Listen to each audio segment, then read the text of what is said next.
Si vous souhaitez être à la une du meilleur de l'actualité camerounaise, alors vous êtes au bon endroit. L'information de qualité vous est proposée sur votre nouvelle chaîne YouTube, Média d'Afrique TV. Eh bien, mesdames et messieurs, une fois de plus bienvenue pour cette nouvelle analyse vidéo. Pour vous qui êtes nouveaux, retenez que nous sommes une équipe d'experts analystes, spécialisés dans les affaires politiques, dont l'objectif majeur est de vous informer en continu des faits et gestes, politiques, économiques et sportifs qui fait rage au quotidien. Bien sûr, il suffit de vous abonner et d'activer la petite cloche pour rester toujours à l'écoute de la une. À noter aussi que vos commentaires sont toujours les bienvenus. Affaire Martinez-Ogo. Rémy Ngono est descendu dans la rue, avec du beau monde. Le journaliste Rémy Ngono ne lâche pas le régime Biya, qui l'a forcé à l'exil.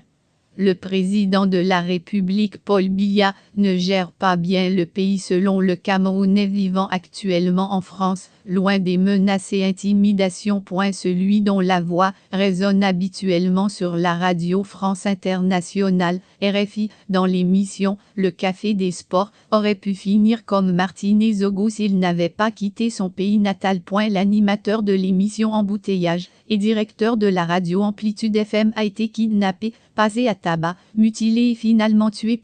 Parce qu'il détenait des informations qui montreraient la face cachée des ministres de Paul Biya et de l'homme d'affaires proche de Jean-Pierre Amougou Belinga. Rémy Ngono a toujours dénoncé ces actes criminels qui mettent en danger la liberté de presse au Cameroun et qui sabordent la démocratie.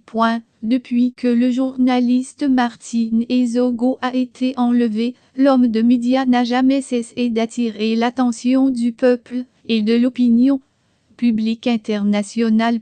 Il a prévenu à plusieurs reprises que la victime va être tuée parce que les personnes derrière son enlèvement ne peuvent pas se permettre d'être démasquées dans les scandales financiers liés aux lignes budgétaires 57, 65 et 94. Sur les réseaux sociaux, Rémy Ngono a mis en ligne une vidéo dans laquelle on peut le voir dans les rues, avec d'autres Camerounais de la diaspora, en train de flinguer verbalement Paul Biya, à qui il reproche d'être le pantin de la France et du président Emmanuel Macron, qui pourrait être son enfant vu la différence d'âge entre les deux. 02 Hommes d'État. L'ambiance était au rendez-vous.